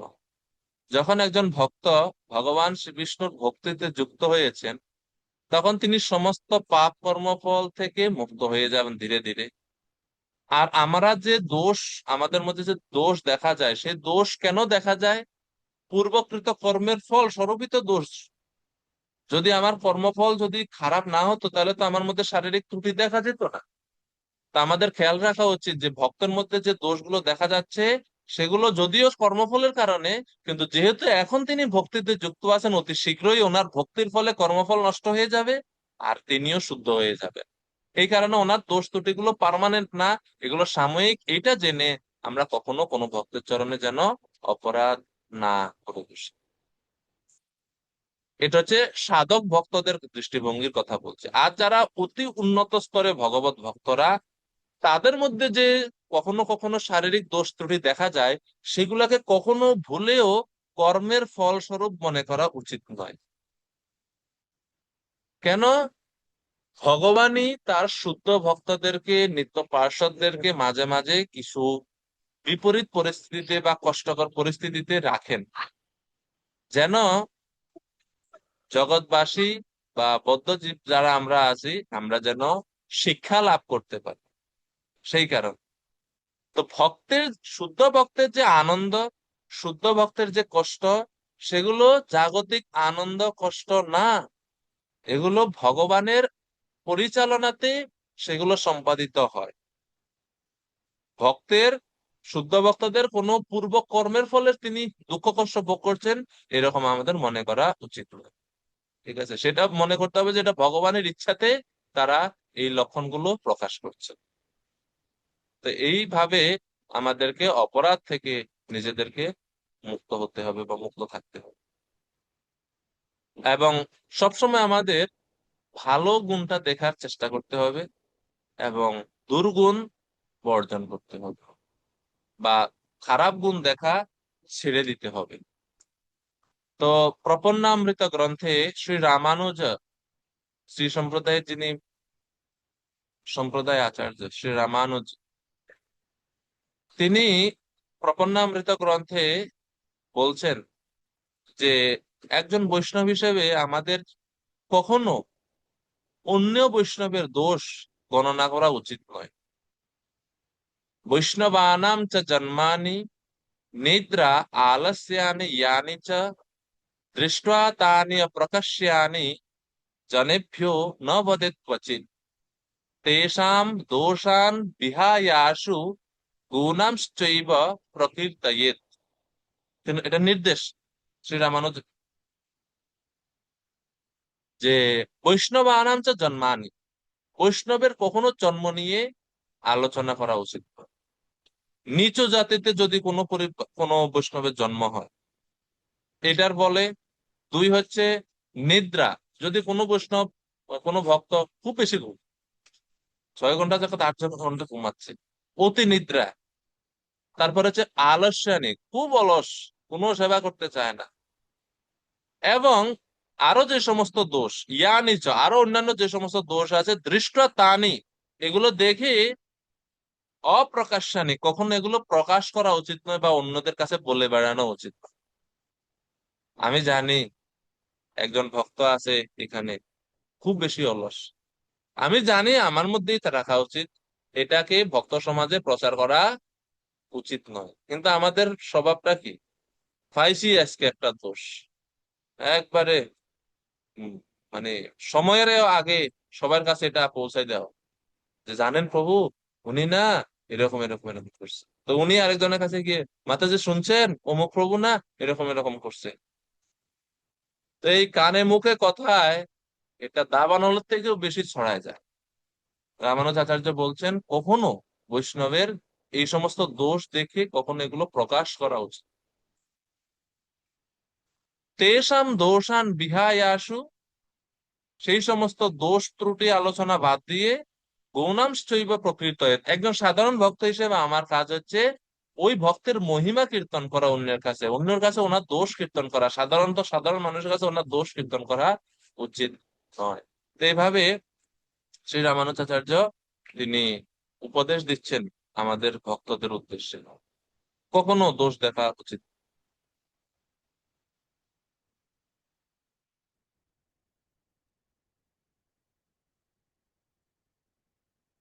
তো এইভাবে আমরা আজকের যে আহ, এই 6 নম্বর শ্লোকের আমরা সংক্ষিপ্ত আলোচনা করলাম। তো শ্রীল প্রভুপাদ তাৎপর্যে বিস্তারিতভাবে এই বিষয়গুলো আলোচনা করছেন যে শুদ্ধ ভক্ত হচ্ছেন একজন গোস্বামী। এই শ্লোকে গঙ্গা জলের সঙ্গে শুদ্ধ বৈষ্ণবের দেহের তুলনা করা হয়েছে। যদি তো এইখানে প্রভুপাদ আলোচনা করছেন যে গোস্বামী, জাত গোস্বামী পরিবারে যদি জাত গোসাই বা ব্রাহ্মণ পরিবারেও জন্ম না হয়, তথাপি শুদ্ধ ভক্তকে অবজ্ঞা বা অপেক্ষা করা উচিত নয়। প্রকৃতপক্ষে লৌকিক বিচারসম্মত জাতি বা বংশানুক্রমে গোসাই বা গোস্বামী হওয়া উচিত নয়। গোস্বামী হতে হয় গুণ এবং যোগ্যতা অনুযায়ী। তো এই একজন ভক্ত যদি সে গুণ বা যোগ্যতা থাকে, কিন্তু তার জন্মটা হয়তো কোনো গোস্বামী পরিবারে হয়নি, তারপরেও তাকে আমরা গোস্বামী বলে স্বীকার করতে হবে। কখনো ভক্তের জন্ম নিয়ে কোনো সময় ভক্তের সমালোচনা করা উচিত নয়। যে একজন ভক্ত হয়ে গেছে তাকে কখনো বলা উচিত না যে তুমি তো নিচু জাতিতে ছিলে। এরকম বৈষম্য বর্জন করে আমাদের থাকতে হবে। প্রভুপাদ বলছেন যে চামড়ার বিচারে বৈষ্ণবতা যাচাই না করে কৃষ্ণের চরণে তিনি কত শরণাগত, তার উপরে ওনার বিচার করা উচিত। চামড়ার উপরে বিচার করা উচিত নয়। শ্বেতাঙ্গ না কৃষ্ণাঙ্গ, ধনী না গরিব, শিক্ষিত না মূর্খ, এটার উপরে বিচার না করে বিচারটা করতে হবে তিনি কতটুকু কৃষ্ণের শরণাগত, তিনি কতটুকু নিষ্ঠা সহকারে ভগবত ভজন করছেন, সেটা দেখে বৈষ্ণবের সম্মান করা উচিত। তো আমরা বিভিন্ন শাস্ত্রেতে বিভিন্ন শারীরিক ত্রুটিযুক্ত অনেক ভগবানের প্রিয় ভক্তদের দেখি, যেরকম কুষ্ঠ রোগে আক্রান্ত বাসুদেব বিপ্রের কথা চৈতন্য চরিতামৃতে আছে। সর্বাঙ্গে তার গলিত কুষ্ঠ ছিল। আমরা বেদে একজন মুনির নাম জানি অষ্টাবক্র মুনি, যার শরীরে 8টি ভাঁজ ছিল, 8 জায়গায় বাঁকা ছিল। ঠিক আছে। তারপরে আমরা চৈতন্য চরিতামৃতে আবার দেখতে পাই সনাতন গোস্বামীর একবার চর্মরোগ হয়েছিল, কণ্ডুরসা রোগ হয়েছিল। তো এই যে দোষ দেখতে পাচ্ছি আমরা, এগুলো দেখে কখনো তাদেরকে প্রাকৃত বলে মনে করা উচিত নয়। এটা ভগবানের ইচ্ছাতে হয়েছে, বিশেষ শিক্ষা দেওয়ার জন্য ওনারা এগুলো করছেন বলে আমাদের বুঝতে হবে। তো মহাপ্রভু সনাতন গোস্বামীর এই আলোচনাতে যখন সনাতন গোস্বামীর এই যে কুণ্ডুরসা যে চর্ম রোগ হয়েছে, তখন মহাপ্রভু বলছেন, প্রভু কহে বৈষ্ণব দেহ প্রাকৃত কবু নয়, অপ্রাকৃত দেহ ভক্তের চিদানন্দময়। ভক্তের দেহ কখনো প্রাকৃত নয় বা জড় নয়, ভক্তের দেহ হচ্ছে চিদানন্দময়। মহাপ্রভু বলছেন, হে সনাতন, তোমার যে দেহ, এই দেহ কোনো প্রাকৃত দেহ না, এটা চিন্ময়। তো সেই কারণে তোমার যে দুঃখ অনুভব করছো, সনাতন গোস্বামী চাইছিলেন যে তিনি আত্মহত্যা করবেন, রথে চাকার নিচে নিজের প্রাণ বিসর্জন দিবে। সনাতন গোস্বামীকে মহাপ্রভু শাসন করে বলছেন, হ্যাঁ, তুমি অন্যের সম্পত্তি কিভাবে নষ্ট করতে পারো। মহাপ্রভুকে তখন সনাতন গোস্বামী বলছেন, অন্যের সম্পত্তি কিভাবে নষ্ট করলাম। তখন মহাপ্রভু খুব গুরুত্বপূর্ণ কথা মহাপ্রভু বলছেন যে তোমার এই শরীর এখন আমার সম্পত্তি। তোমার শরীর এখন তোমার সম্পত্তি নাই, তোমার শরীর এখন আমার সম্পত্তি। এজন্য তোমার শরীরের রক্ষণাবেক্ষণ তুমি যখন করবে, এটা আমার সেবা হবে। সুতরাং দেহ নষ্ট করবে না। তো এভাবে মহাপ্রভু এই যে শারীরিক যে যে ত্রুটি বা দোষ, সেটা তিনি দেখেনি। তিনি মহাপ্রভু সনাতন গোস্বামীকে আলিঙ্গন করলেন।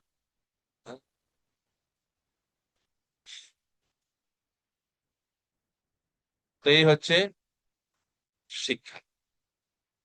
তো আমরা চৈতন্য চরিতামৃতে আরেকটা দৃষ্টান্ত দেখি যে কোন ভক্তের শারীরিক ত্রুটি যখন কেউ দেখে ভক্তের সমালোচনা করে, তখন কি খারাপ পরিণতিটা হয়। শ্রী মাধবেন্দ্র পুরীপাদ, যিনি হচ্ছেন ঈশ্বর পুরীপাদেরও গুরুদেব, তো বৃদ্ধ অবস্থায় যখন মাধবেন্দ্র পুরীপাদ বৃদ্ধ হয়ে যান, তখন তার শরীর খুব অসুস্থ হয়ে পড়ে, তিনি শয্যাশায়ী হয়ে পড়েন এবং শয্যাতেই তিনি মলমূত্র ত্যাগ করতেন।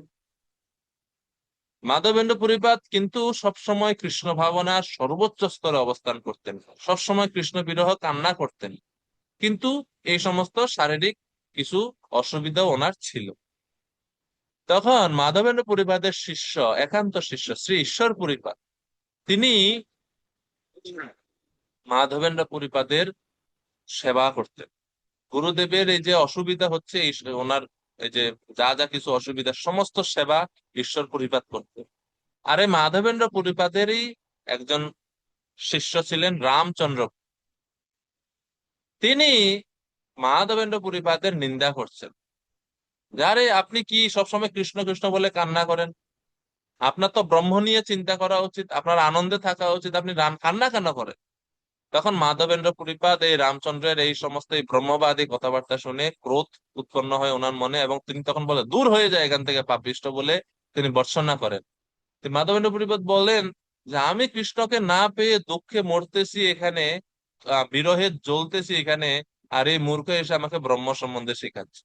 তো এইভাবে রামচন্দ্র পুরী যে মাধবেন্দ্র পুরীপাদকে এইভাবে প্রাকৃত দৃষ্টিতে দেখলেন এবং এরকম বিচার করলেন, এর ফলে রামচন্দ্র পুরীর অপরাধ হলো, গুরুচরণে অপরাধ হলো। আর বিপরীত দিকে ঈশ্বর পুরীপাদ, যেহেতু তিনি নিষ্ঠা সহকারে গুরু সেবা করেছেন, তার ফলস্বরূপ কি হলো?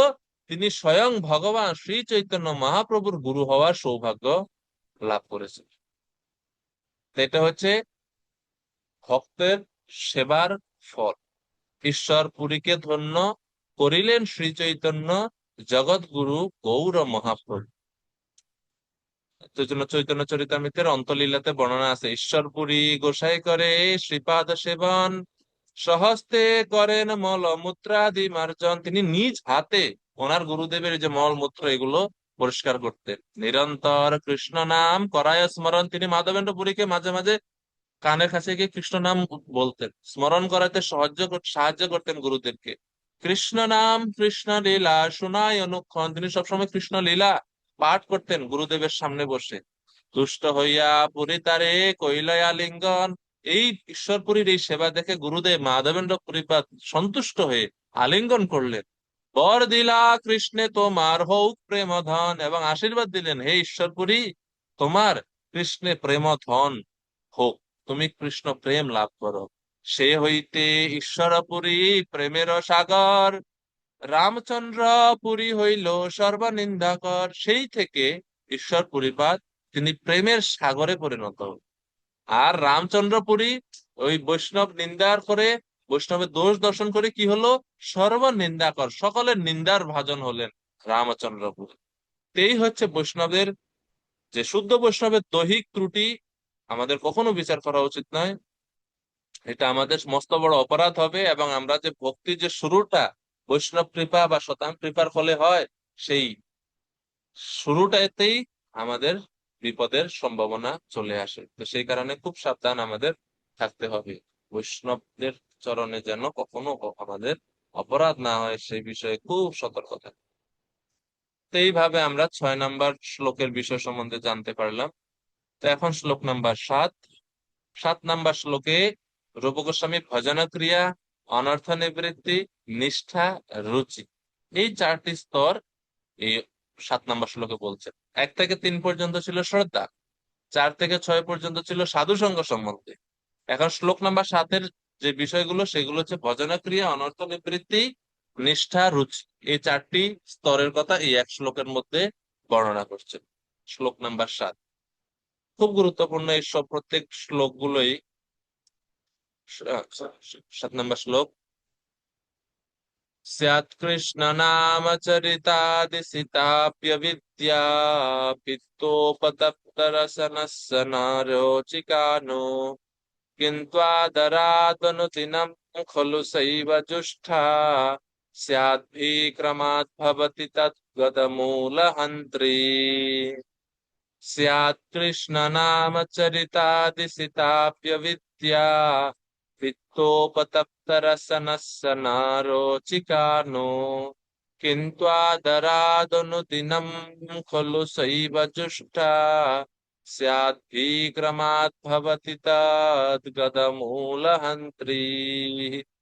স্যাৎ কৃষ্ণ নাম চরিতাদিসিতাপ্য বিদ্যা পিত্তোপতপ্ত রসনস্য নারোচিকানো, কিন্ত্বাদরাদনুদিনম খলু সৈব জুষ্ঠা, স্যাদ্ভিক্রমাৎ ভবতি তদ্গদমূলহন্ত্রী। তো এই 7 নম্বর শ্লোকে এখন ভজন ক্রিয়া, আমরা শ্রদ্ধা সম্বন্ধে জানলাম, সাধু সঙ্গ সম্বন্ধে জানলাম। এখন সাধু সঙ্গে এসে, সাধুদের সঙ্গ যখন আমরা করি, সাধুরা আমাদের কি উপদেশ দেয়? ভজন সম্বন্ধে, ভক্তি সম্বন্ধে উপদেশ দেয় যে আপনি জপ করুন, আপনি ভগবানের সেবা করুন, তো ভজন সম্বন্ধে উপদেশ দেয়। তো সাধু সঙ্গের পরে এই জন্য স্তর হচ্ছে ভজন ক্রিয়া, আমরা ভজন করা শুরু করি। কি ভজন করবো রূপ গোস্বামী? তো রূপ গোস্বামী বলছেন একজন ভক্ত কি ভজন করবেন, ভজন সম্বন্ধে এখানে বলছেন।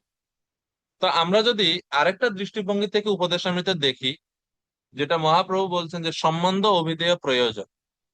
প্রত্যেক বৈদিক শাস্ত্রেতে এই তিনটা জিনিস আছে, সম্বন্ধ, অভিধেয়, প্রয়োজন।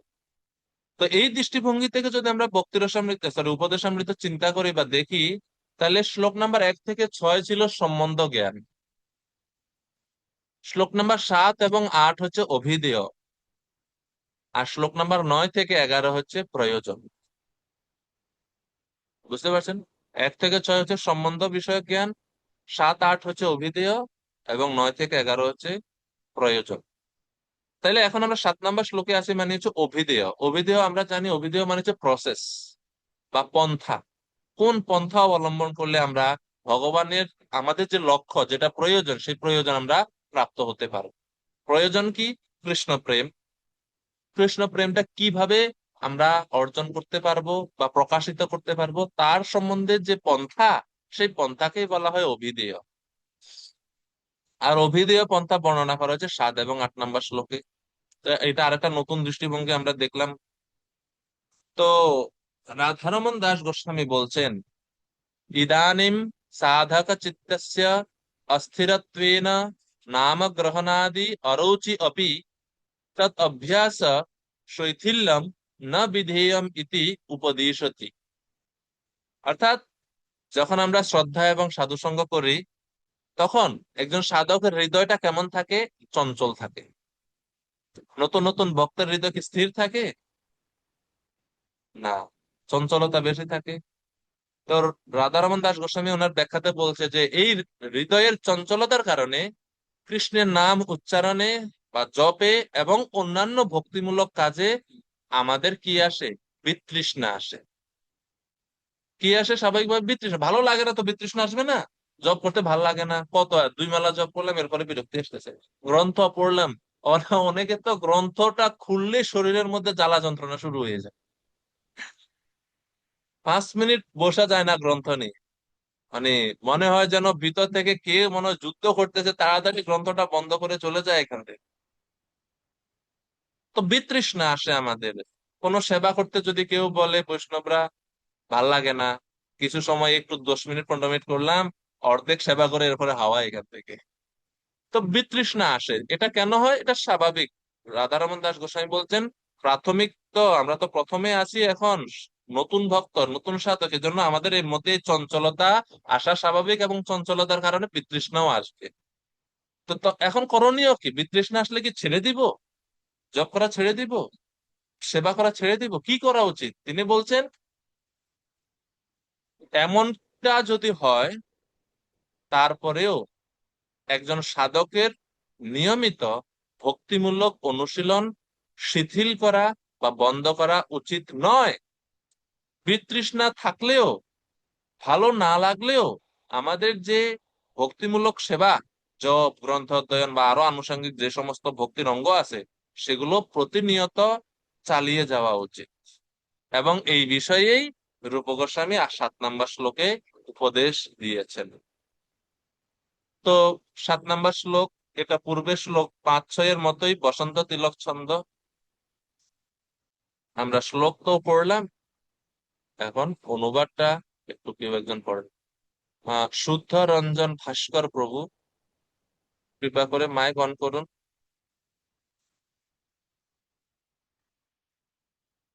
শুদ্ধ রঞ্জন ভাস্কর প্রভু।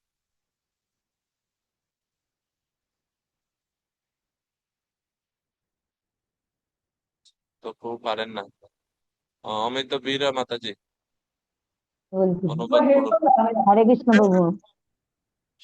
ভগবান শ্রীকৃষ্ণের পবিত্র নাম, গুণ, লীলাদি এবং কর্মসমূহ দিব্য মধুর রসে রসামিত। যদি ভগবত বিমুখ ব্যক্তির জিভায় এবং অবিদ্যা রূপ পাণ্ডু রোগের দ্বারা আক্রান্ত থাকার ফলে সে মধুর ভগবত তত্ত্বের স্বাদ আস্বাদন করতে পারে না। কিন্তু পরম আশ্চর্যের বিষয় এই যে প্রত্যহ যদি সে পরম নিষ্ঠা বা যত্নের সঙ্গে মধুর হরিনাম কীর্তন করে, তাহলে স্বাভাবিকভাবে সে জিহ্বার এক মধুর রসের আচ্ছাদন লাভ করবে।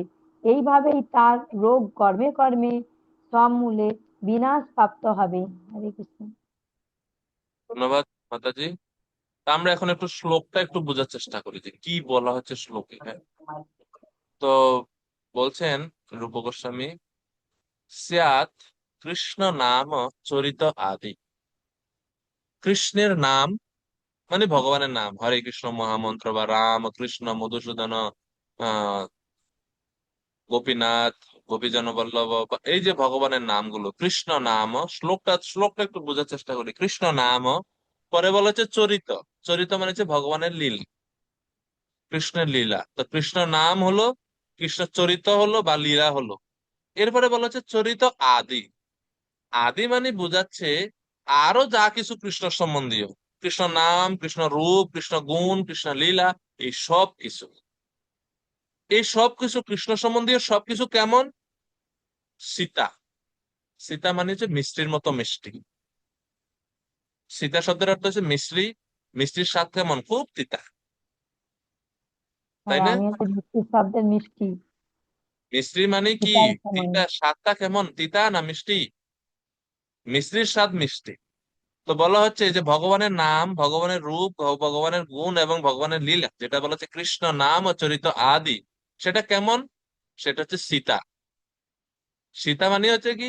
মিশ্রির মতো মিষ্টি। সীতা অপি, যদিও এটা মিশ্রির মতো মিষ্টি, সীতা অপি, অপি কিন্তু, এই অপিটা তো হচ্ছে সমস্যা, কিন্তু অবিদ্যা পিত্ত উপতপ্ত রসরসন রচিকানু।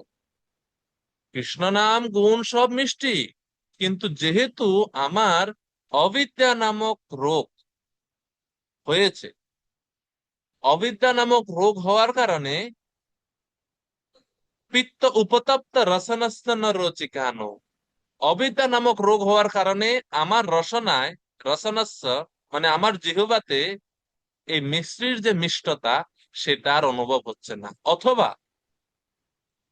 আমার হৃদয়ে যে কৃষ্ণ নাম রূপ গুণ ভালো লাগার কথা সেটা এখন আর ভালো লাগতেছে না, সেটা বিরক্তিকর লাগতেছে। ভগবানের নাম তো মিষ্টি, তো মিষ্টি জিনিস খেতে তো ভালো লাগার কথা, কেন বিরক্তি লাগতেছে? অবিদ্যা রোগের কারণে। যেরকম জন্ডিস যখন কারো হয়, জন্ডিস রোগ, পিত্ত উপতপ্ত মানে হচ্ছে জন্ডিস রোগ। শাস্ত্রে বর্ণনা করা হয়েছে জন্ডিস কেন হয়, যোগ শাস্ত্রে বলা আছে যে জন্ডিস হয় পিত্তের কারণে।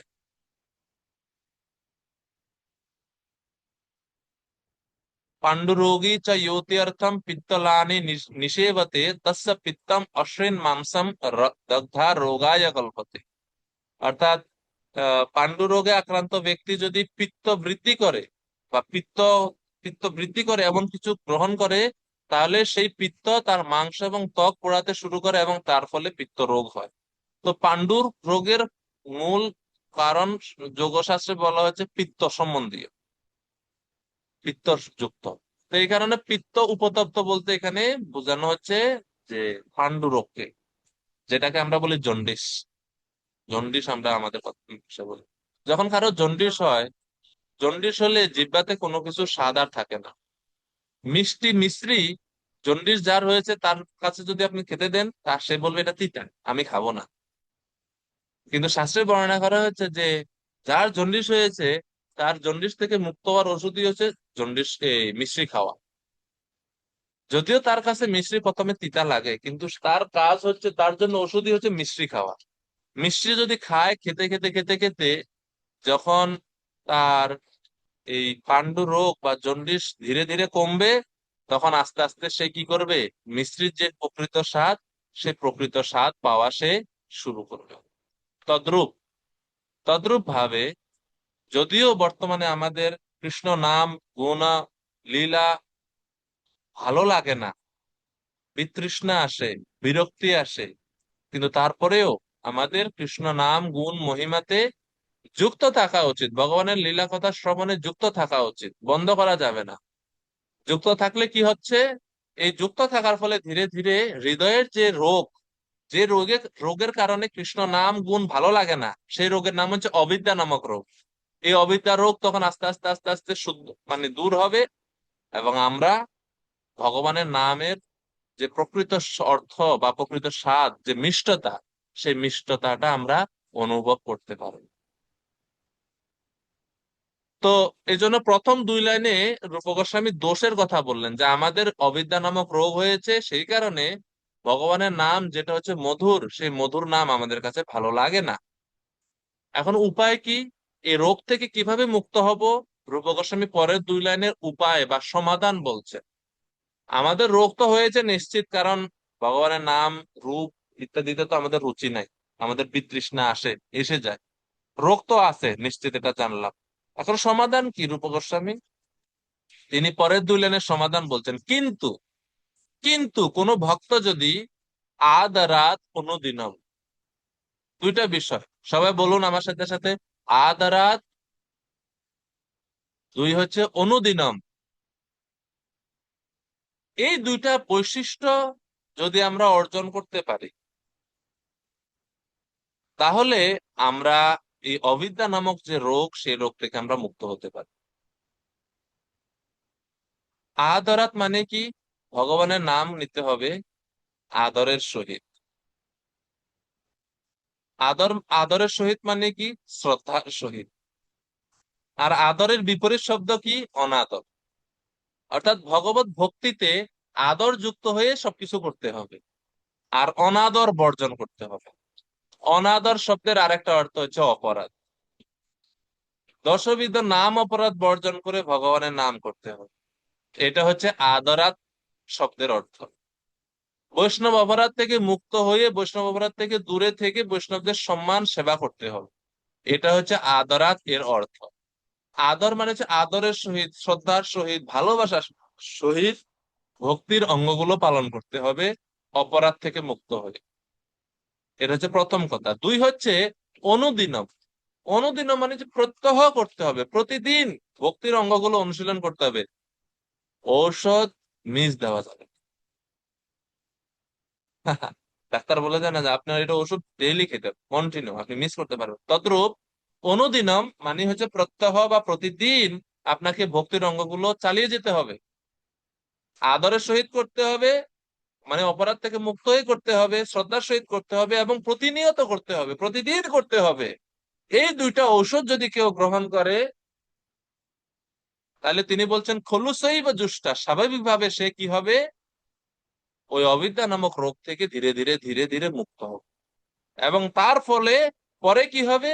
স্যাদ ভি ক্রমাৎ ভবতি তৎগত মূলহন্ত্রী, তখন সে ধীরে ধীরে, স্যাদ ভি ক্রমাৎ, সে ভগবানের নাম, রূপ, গুণ, লীলা ইত্যাদির প্রকৃত স্বাদ সে আস্বাদন করতে পারবে বা বুঝতে পারবে।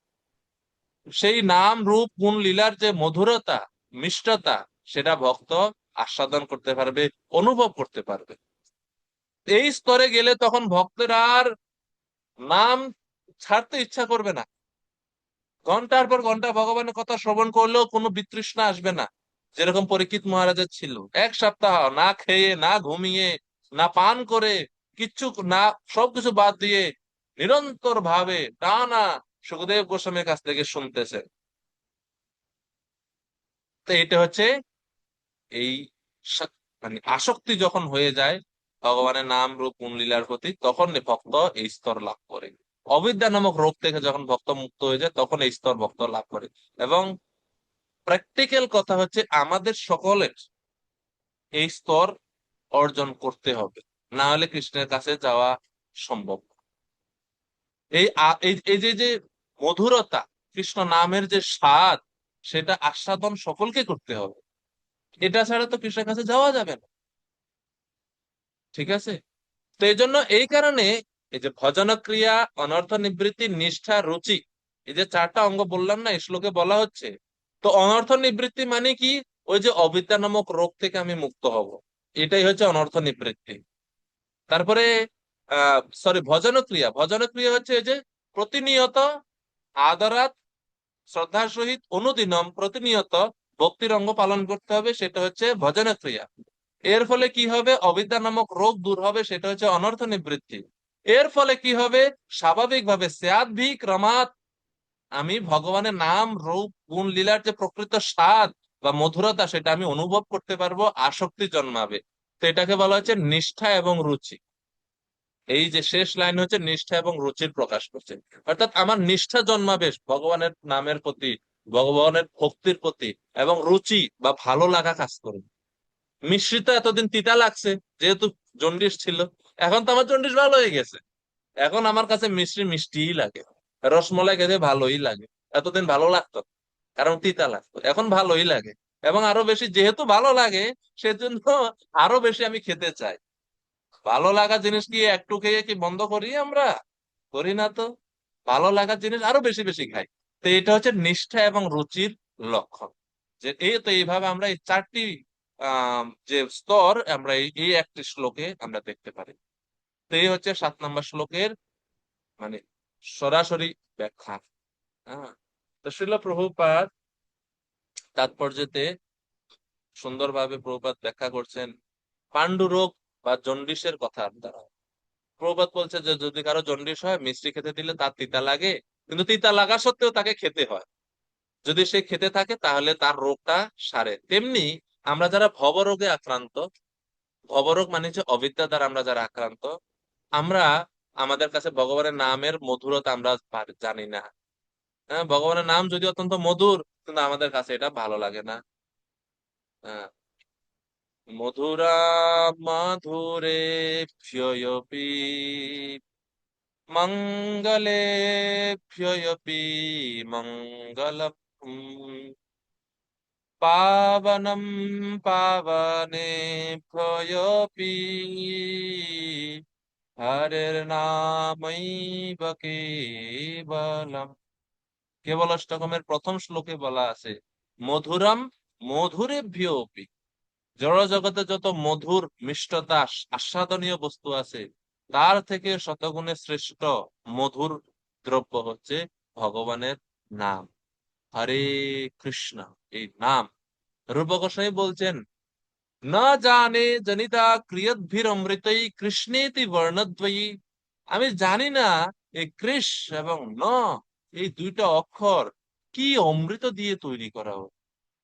সেই কারণে রূপ গোস্বামী ভগবানের কাছে প্রার্থনা করছেন তুণ্ডে তাণ্ডবিনী রতিম বিতনুতে তুণ্ডাবলী লব্ধয়ে কর্ণ ক্রোড় কাড়ম্বিনী ঘটয়তে কর্ণর্বুদে স্পৃহাম চেত প্রাঙ্গন সঙ্গিনী বিজয়তে সর্বেন্দ্রিয়ানাম কিতি নো জানে জনিতা ক্রিয়দ্ভিরমৃতই কৃষ্ণেতি বর্ণদ্বয়ী। তো ওনারা নামের যে মধুরতা সেটা ওনারা অনুভব করছেন, এবং ওনাদের অনুভবটা ওনারা ব্যক্ত করছেন। মধুর মধুরম এতৎ মঙ্গলম মঙ্গলানাম। ভগবানের নাম মধুর থেকে মধুর, মঙ্গল থেকে মঙ্গল, ভগবানের নাম রূপ গুণ লীলা। তো ওনারা ওনাদের কাছে মধুর লাগে, কিন্তু আমাদের কাছে লাগে না। 16 মালা জপ কোন রকম টানাটানি করে শেষ করতে পারলে মনে হয় বাঁচে। তো এটা নিশ্চিত ভাবে এটা হচ্ছে অবিদ্যার লক্ষণ, যেটাকে জন্ডিসের সঙ্গে তুলনা করছে। এখন রোগ তো আছে নিশ্চিত। এখন মুক্তির জন্য কি করতে হবে? প্রতিনিয়ত বিতৃষ্ণা লাগলেও, ভালো না লাগলেও, প্রতিনিয়ত ভগবানের নাম গুণ রূপ লীলা, তিতা লাগলেও প্রতিদিন করতে হবে। কিভাবে করব? অযত্নের সহিত না, অবহেলার সহিত না, আদরাত, আদরের সহিত। বাচ্চাদেরকে খাওয়ান যখন মায়েরা, তো বলেন এ খা, এরকম বলে? বাচ্চারা খায় এরকম বললে? হ্যাঁ, কি করেন? ওই যে একটা পাখি দেখো, দেখো পাখি, পাখি হা করো হা করো, কত আদর যত্ন করে বাচ্চাকে খাওয়াইতে হয়। একটা বাচ্চাকে খাওয়াইতে হলে যদি এত আদর যত্ন, এত অনুনয় বিনিময় করে বাচ্চাকে খাওয়াতে হয়, ভগবানের নাম, ভক্তির অঙ্গ, এগুলা কি আপনি আদর ছাড়া করলে পেয়ে যাবেন প্রেম? অনেক কঠিন। সে কারণে আদর দরকার। আদর মানে কি? অনাদর থেকে মুক্ত বা অপরাধ থেকে মুক্ত হয়ে ভক্তির অঙ্গ পালন করতে হবে, নচেত অবিদ্যার নামক যে রোগ আছে সেটা থেকে মুক্ত হওয়া সম্ভব না। এবং আপনাদেরকে বলে রাখি, আমাদের এই জড়জগতের বদ্ধ দশার মূল কারণই হচ্ছে এই অবিদ্যা। এটা আপনার এই জড়জগতে আবদ্ধ থাকার আদি কারণ। আপনার এই জড়জগতে আবদ্ধ হওয়ার আদি কারণ কর্ম না, কর্ম পরে আসছে। এই অবিদ্যার কারণে পরবর্তীতে কর্মফলে আপনি আটকে পড়লেন। আদি কারণ হচ্ছে অবিদ্যা। আর অবিদ্যা মানে হচ্ছে অনাদি বৈমুখ্যম। অনাদি কাল থেকে এই অবিদ্যার কারণে আমরা ভগবত বিমুখ হয়ে গেছি। শ্রীমদ্ ভাগবতমে বলা হচ্ছে অনাদি অবিদ্যা যুক্তস্য পুরুষস্যাত্মবেদনম সতো ন সম্ভবাত অন্যৎ তত্ত্বজ্ঞ জ্ঞানদো ভবেৎ। একাদশ স্কন্ধের 22 অধ্যায়ে বলা হচ্ছে যেহেতু একজন ব্যক্তি অনাদি অবিদ্যা দ্বারা আবৃত, তিনি তার নিজের আত্মোপলব্ধি লাভ করতে সক্ষম নয়। সেখানে যেহেতু তিনি নিজেই পারছেন না নিজের আত্মোপলব্ধি সম্বন্ধে, তো অন্যকে তিনি কিভাবে জানাতে পারেন? তে হচ্ছে অবিদ্যা। অবিদ্যার 5টা স্তর আছে। শ্রীমদ্ ভাগবতমে 3, 12, 2 শ্রীমদ্ ভাগবতম ব্রহ্মাজি 5টা স্তর অবিদ্যা সৃষ্টি করলেন। সসর্জাগ্রে অন্ধতামিশ্রম অথ তামিশ্রম আদিকৃত মোহম চ তমশ্চ অজ্ঞান বৃত্তয়ঃ। এই 5টা হচ্ছে অবিদ্যার 5টা স্তর। এই 5টা স্তরের দ্বারা আমরা এই জড়জগতে আটকা পড়ে আসি এবং কর্ম আদির দ্বারা, কর্মফলের দ্বারা আবদ্ধ হয়ে জড়জগতে আমরা ঘুরপাক খাচ্ছি। এবং যখন আমরা ভক্তি করা শুরু করি, প্রথমে আমাদের পাপ কর্মফল নষ্ট হয়, এরপরে পাপ বাসনা নষ্ট হয়, এবং সর্বশেষ নষ্ট হয় অবিদ্যা।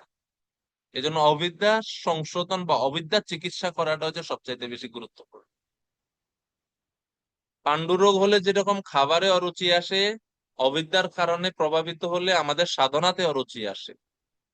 কিন্তু অরুচি থাকলেও সেই অরুচির বিষয়টাই যেরকম ঔষধ, সাধনাই হচ্ছে আমাদের একমাত্র ঔষধ। তো যখন এই অবিদ্যা নামক রোগ থেকে আমরা মুক্ত হই, তখন আমাদের রুচি আসে। আর এই কারণে এই 7 নম্বর শ্লোকে নিষ্ঠা এবং রুচি স্তরের কথা রূপ গোস্বামী বললেন, যে তখন আমাদের ভগবানের নাম করার প্রতি রুচি আসে। ঠিক আছে? তো এইভাবে আহ আমাদের আদরের সহিত এবং অনুদিনম করতে হবে। খালি নাম করলেই হবে না, এই 2টা বৈশিষ্ট্য রাখতে হবে।